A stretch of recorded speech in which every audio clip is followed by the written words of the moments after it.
शिव की भक्ति से नूर मिलता है, सबके दिलों को सुकून मिलता है।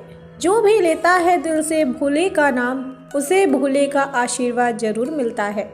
आप सभी भक्तों को फाल्गुन मास की हार्दिक शुभकामनाएं। भगवान भोलेनाथ की कृपा दृष्टि आप सभी भक्तों पर हमेशा बनी रहे। इन्हीं शुभ मंगल कामनाओं के साथ आज का वीडियो शुरू करते हैं।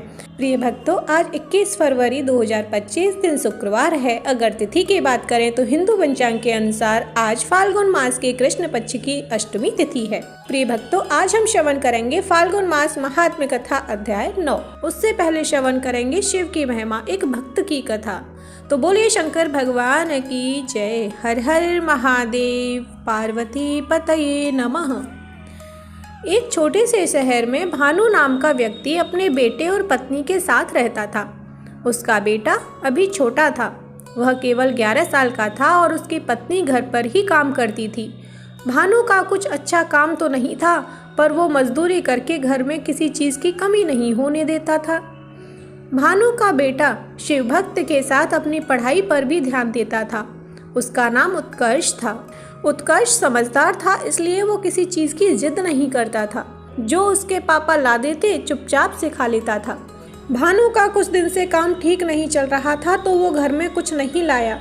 एक दिन उसकी पत्नी बोली कि अब घर में 2 दिन का ही खाने का सामान है, फिर हम क्या खाएंगे। तो भानु बोला कि मैं सेठ से बोलकर आज कुछ पैसे ले आऊँगा और उत्कर्ष के लिए जलेबी भी लाऊंगा, उसे बहुत पसंद है। यह सुनकर वो बहुत खुश हो जाता है। भानु काम पर जाता है तो पता चलता है कि कुछ दिन काम बंद रहेगा। सेठ कावड़ लेने गए हैं। यह सुन भानु सोच में पड़ जाता है और दूसरे काम की खोज में निकल जाता है। कुछ ही दूर चलता है तो उसे कुछ मजदूर काम करते नजर आते हैं। तब वो वहाँ के बिल्डर से बोलता है, साहब कुछ काम दे दो। तो बिल्डर बोलता है कि यहाँ केवल ईंट उठाने का काम है जो ऊपर तक पहुँचानी है। भानु उस काम के लिए हाँ बोल देता है और काम में लग जाता है। भानु जैसे ही ईंटों को अपने सिर पर रखकर ऊपर सीढ़ी चढ़ने लगता है तो उसका पैर फिसल जाता है और वो नीचे गिर जाता है, जिससे उसे बहुत चोट आती है और उसकी आंखें चली जाती हैं। कुछ दिन बाद जब वो घर आता है तो बोलता है अपनी पत्नी से, अब घर कैसे चलेगा, अब क्या होगा। दोनों बहुत दुखी होते हैं। ये सब उनका बेटा सुन लेता है। तभी वो कुछ काम करने की सोचता है और काम की खोज में जाता है।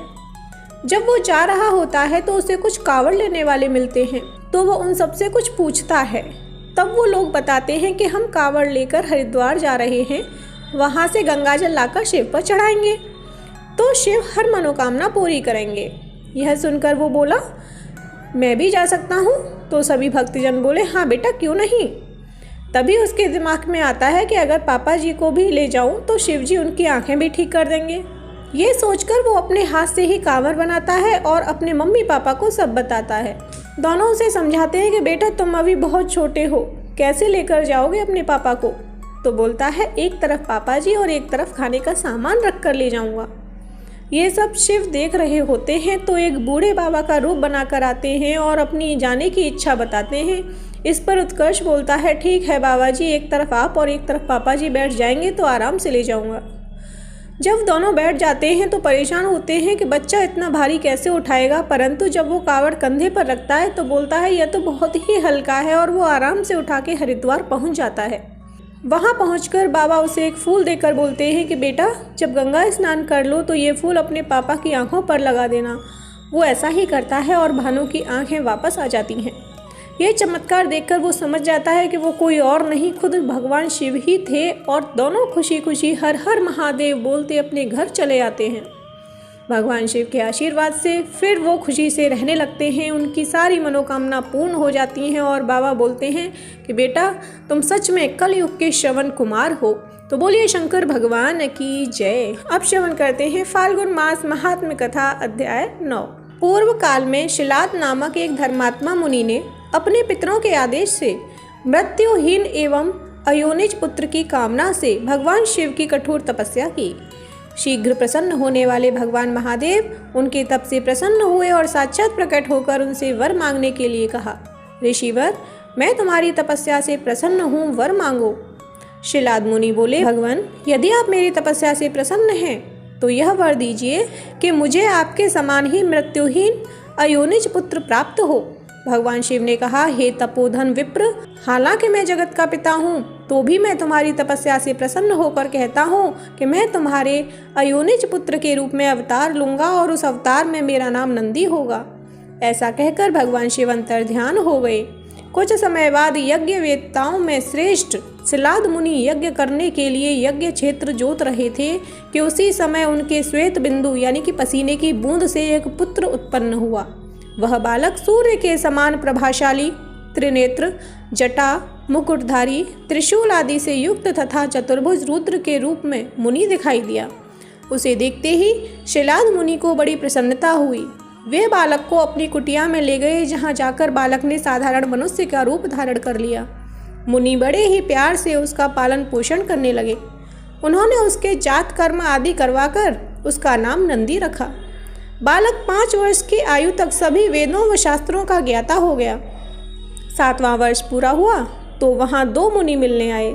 उनमें से एक का नाम मित्र था और दूसरे का नाम वरुण। उन्होंने मुनि शिलाद को बताया कि आपके पुत्र की आयु मात्र 1 वर्ष शेष है। यह जानकर मुनि शिलाद चिंतित हो उठे। नंदी ने उन्हें ढाढ़स बंधाया। उसने आत्मविश्वास पूर्वक अपने पिता से कहा, पिताश्री आप चिंतित न हो, यमराज मेरा कुछ नहीं बिगाड़ पाएगा। भगवान शिव काल के भी काल हैं। मैं भगवान शिव की आराधना करूंगा और उसके प्रभाव से मृत्यु पर विजय पाऊंगा। ऐसा कहकर नंदी वन को चले गए और भगवान शिव की प्रसन्नता के लिए तपस्या की। उन्होंने 3 नेत्र, 10 भुजा व 5 मुख वाले भगवान सदाशिव का ध्यान लगाया तथा रुद्र मंत्र का जाप किया। उनकी तपस्या से प्रसन्न होकर भगवान शिव व माँ पार्वती प्रकट हुए। उन्होंने नंदी से कहा, शिलाद नंदन, तुमने बड़ा ही उत्तम तप किया है। मैं तुम्हारी इस तपस्या से परम संतुष्ट हूँ। तुम्हारे मन में जो अभीष्ट हो मांग लो। नंदी भाव विभोर होकर उनके चरणों में लेट गए। तब शिव ने उन्हें उठाया और बोले, वत्स, उन दोनों विप्रों को मैंने ही भेजा था। तुम्हें भला मृत्यु का भय कहाँ? तुम तो मेरे ही समान हो। तुम अजर अमर, दुख रहित व अक्षय होकर मेरे गणनायक बनोगे। तुम में मेरे ही समान बल होगा। तुम सदा मेरे पार्श्व भाग में स्थित रहोगे। मेरी कृपा से जन्म, जरा और मृत्यु जैसे विकार तुम्हारे शरीर का संस्पर्श भी नहीं कर पाएंगे। ऐसा कहकर दयालु भगवान शिव ने अपने गले की कमल माला उतार कर नंदी के गले में डाल दी। उस माला को पढ़ते ही नंदी 3 नेत्रों व 10 भुजाओं वाले हो गए। फिर भगवान शिव ने अपने गणाध्यक्ष के पद पर उनका अभिषेक किया। नंदी शिव गणों में सर्वश्रेष्ठ हो गए। तो बोले शंकर भगवान की जय, माता पार्वती की जय।